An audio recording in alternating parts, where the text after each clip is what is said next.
Hey everybody, this is a new video and I'm going to be testing a new processor. So somebody sent me a 13900KS. Apparently the CPU was having some sort of stability issues. When I looked at it, it actually looked like the die had like dried liquid metal on it from the last person that was running it. And usually that tells me that it's not getting good contact. I know it was already delidded, but usually when you have little pieces of hard, like cement, like little specks of liquid metal on the die and the rest of it looks clean, you can actually see that it's liquid metal, right? Like you can pick it off with your nail. It's not soft like solder. And it's from there being an air gap between the IHS and the die, or the block and the die, whatever your setup is. So I did polish the die. I got rid of all that. And then when I went to run the chip, I actually found that I couldn't get my super cool to seal. Like it would not seal. And I found out that there was too much glue, too much adhesive on the actual chip, protecting all the, contact points and little caps and SMDs and whatnot. So I had to kind of go through and just pick off all that stuff. And it's really tedious because, some of this glue is really hard. And when it's over the whole row of like little small SMDs, those SMDs can just rip right off. So I had to be kind of careful to scratch it away and just kind of cut it away as best as I could. So I got it in, I got a good seal, no water leaks, and we're good to go. So I wanted to kind of do a test, see how good this thing is. This chip is actually a PSP. The P cores are SP128. The E cores are, I believe he said, SP95. The average SP is 117, so the global is at SP117. We're going to do 6 gigahertz. We're going to do 4.8 on the E cores, and of course 5.1 on the ring. I'm running DDR5 8000 on DDR5 8000 case latency 34, and this is all on a Unify X Z690 motherboard. So LLC2. Remember, MSI lower is higher and higher is lower. So this is kind of backwards versus what Asus does. And we got 1.3 volts. I'm actually going to drop that to 1.29 volts. And we're going to give this thing a run here just to kind of see how it does. Water temperature is right at like 15. And it may get up to like 17 Celsius though. So, but that's usually what I keep it at. And we're going to give this thing a whirl and see how it does. My monitor is filthy. It's from my cat. He goes over with the mouse. Okay. Here we go.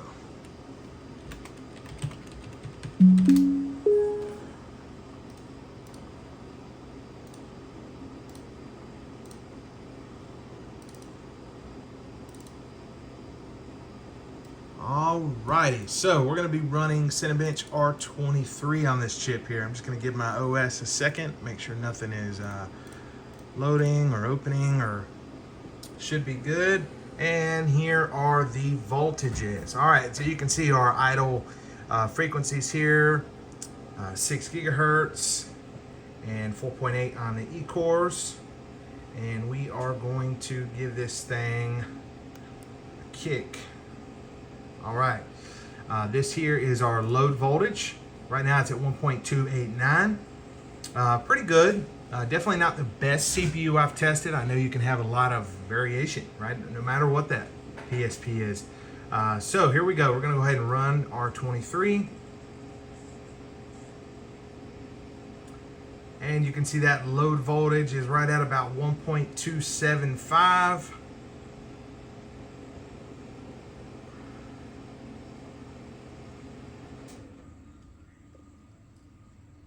And let's see what we're going to be scoring here. Okay, so we're getting right at 44,651. I'll bring this down a little bit so you can see.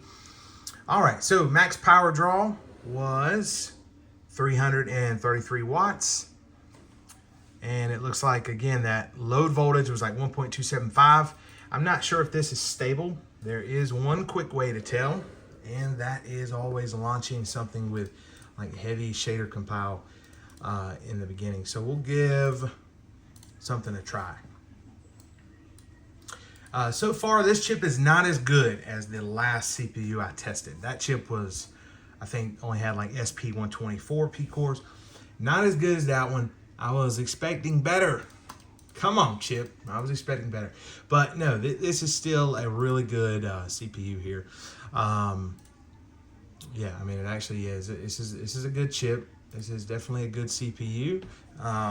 That's one thing you can never look at and, you know, assume just because something has a really high silicon prediction, it may not be the best chip, right? But we've got it at, 1.29 volts, 6 gigahertz, 4.8 on the E-cores, and 5.1 ring. And we'll see how it does, okay? All right, so it's launching this. That is definitely a good sign. I tried 1.28 and it kind of, okay, it just closed out. So we can definitely see that just because something runs R23 doesn't mean it's stable. So that is always the easiest and fastest way to see if something's going to be stable or not. Launch Battlefield. All right, so we'll add a little bit more voltage. I'm going to take a wild guess and say probably maybe 1.305. That'll be like 0.015 millivolts added.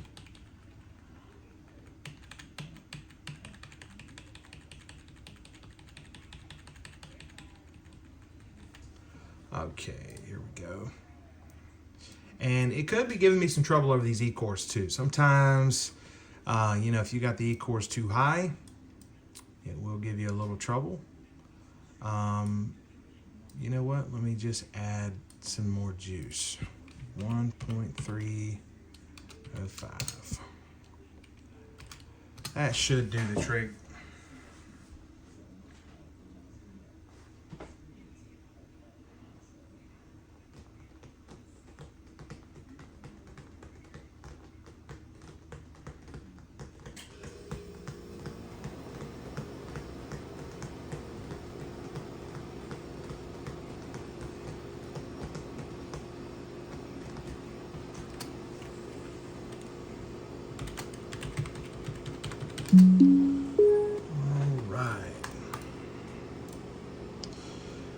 Okay, so we will take a look at that Cinebench. We're going to run it again. This will probably where it falls in stability-wise at here. We got 1.305 volts. And we're going to go ahead and run that Cinebench R23.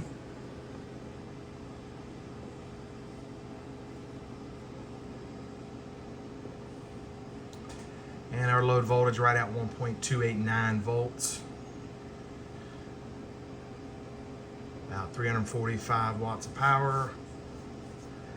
Not sure how accurate these are because you can see so much variance, right, from motherboard to motherboard. And I know that's kind of the what controls that power usage, but you can't always compare that.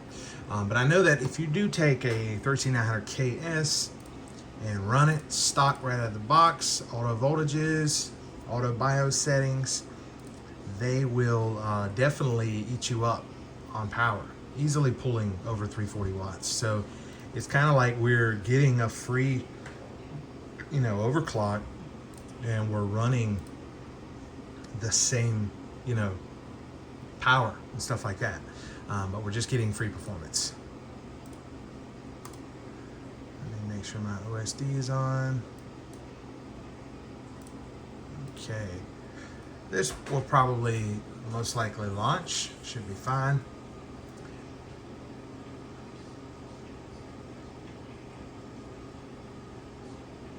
We're getting close. And once you do this, you know, you're going to be so close to where stability is. Like it's a very quick way to always find stability. You can run R23 and then try to launch Battlefield or even The Last of Us, the very first revision of The Last of Us, man. I tell you, that'll tell you if you're stable. And if you can, you know, get through this with no issues, you're gonna pretty much be stable for daily usage, no problem. or very close to it, right? You know, you probably want to resort to some stability testing, but you're going to be close, very close. That is my power supply screaming in the background. EVGA does not know how to make a power supply.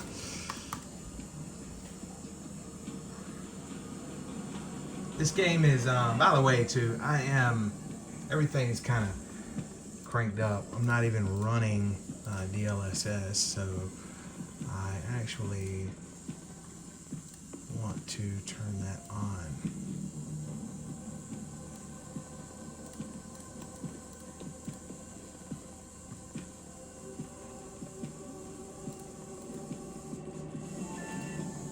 Okay, here we go, guys.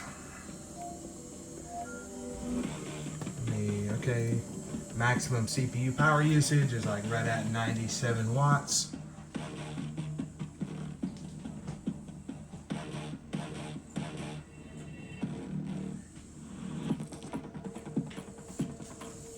It's bumped up to 175 now.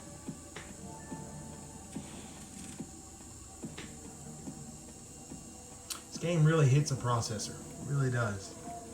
100%. And here we go, guys. Here we go. Okay, I'm gonna. Opportunity has appeared to disrupt the flow of American munitions. I use that DM7. I love that rifle. The company Nordvik has been providing weapons and vehicles to U.S. operatives around the world. That stops today. We want a full-scale assault on the factory. Destroy any local resistance, then dig in. Do not let the enemy push you back. Communications will be reestablished en route. Out. Alright, excellent.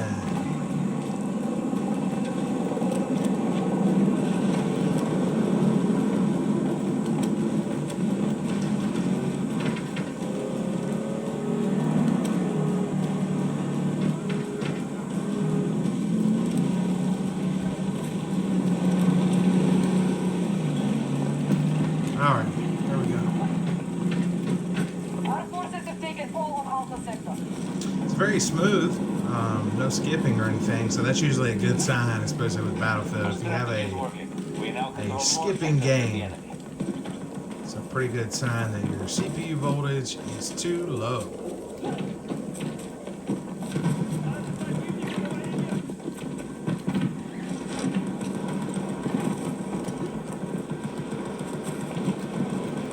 Love this optic. You can go from, you know, iron sights to a scope really quickly, and it makes this thing effective for being around objectives very closely, and you don't have to switch optics so quickly, you know.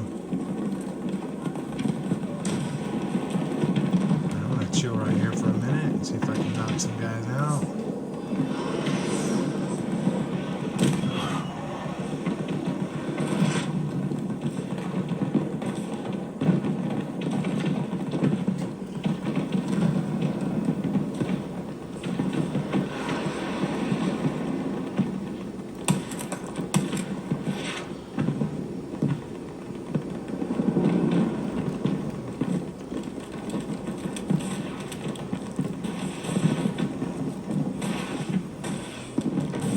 Pod on,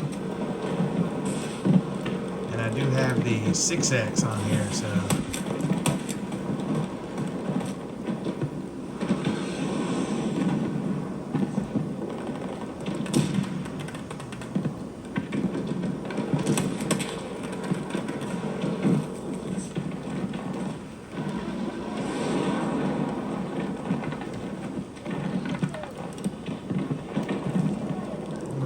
heavy power rounds out.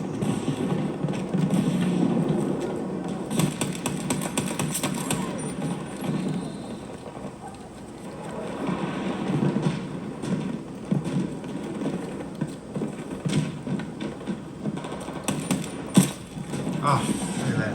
Dude got me. It was a nice one. So, max power, 175 watts. We're at, just so you guys can see, because I'm going to get distracted in this game here, you know. We're averaging about 125 watts, and you can see that average, you know, voltage is like 1.3 to 1.289 to 1.3. So definitely a good CPU right here. Not the best that I've tested. The last chip I tested actually could run 6.1 gigahertz with this voltage. The same voltage, same E-cores, it could run a whole bin faster. And that chip had a lower SP rating of P-cores. So pretty strange, you know. It was a SP124 and it could do 6.1 with 1.3 volts, 1.3, 1.305, somewhere around there. Same water temp, same direct die. Right now the water temp's actually gotten up to about 17.5 Celsius or so. But yeah, I mean, regardless, this is still a good CPU. Still a very good chip. Nothing wrong with it. All right, sounds good.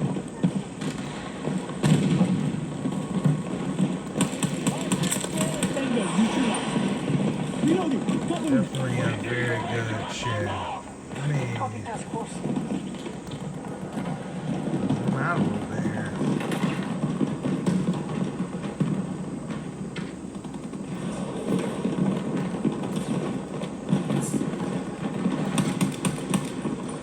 These rounds got some kick. Our situation. The enemy's taking up all the objectives faster than we expected.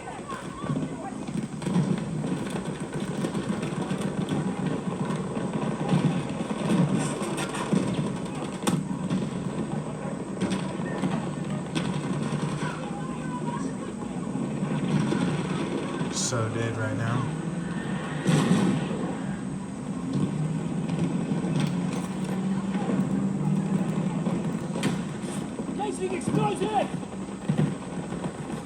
Where did that guy go? I guess somebody got him.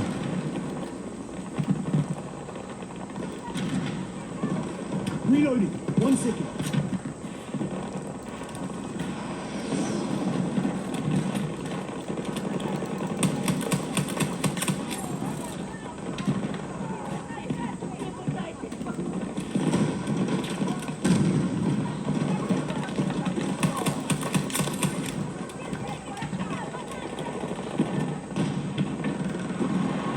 We're dominating the battlefield. Maintain your positions. Wow, the guy fell into my bullets and I killed him. What in the world? Sorry, dude. I mean, okay, I'll take it, you know. Okay. He literally just like fell down into my shots. It's kind of funny.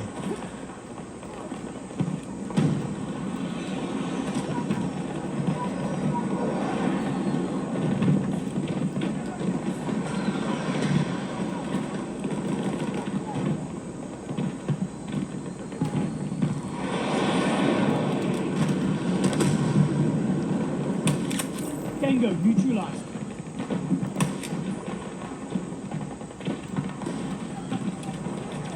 Alrighty, so yeah, it runs Battlefield good. You can definitely kill a bunch of people with it. Hey. I think there's a guy close by here. I just saw him. I'll definitely cut him down. I love this DM7. It's like a 308, you know what I mean? Like, To the enemy.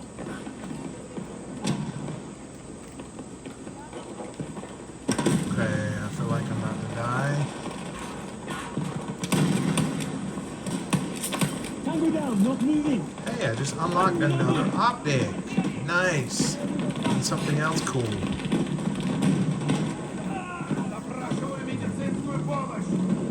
Okay, close range. Someone's here. There's a tank. And another. Oh. Yeah, that was kind of crazy. Okay, guys, this has been a great. I'm having a blast over here getting distracted playing Battlefield on some guy's 1300 KS. Anyways, the chip is great. Very, very good chip. It's a little better than my SP104. Right? It's a little better than that. Little smidge better. The E-cores are definitely better, right? Obviously, you know, this chip can run them at 4.8. I run mine at 4.6. So definitely better there, solid CPU. The P-cores, I can run this frequency on my SP104 with 1.315 volts. So we're literally like a tiny bit away on voltage there. If I did want to run my E-cores at 4.8, I would have to send a good bit more voltage to match this chip. So this is a great CPU regardless, because you're going to get that extra multi-threaded prowess, right? As far as having faster E-cores, and that's kind of the whole meat of the chip. It's like 66% of the processor. So when you overclock those E-cores, you're going to see large gains in multi-threaded scores. Great CPU. Hope this video was helpful. And this is another test of a 13900 KS. All right, guys, thank you so much for watching. I hope you like and subscribe, and I'll see you in the next one.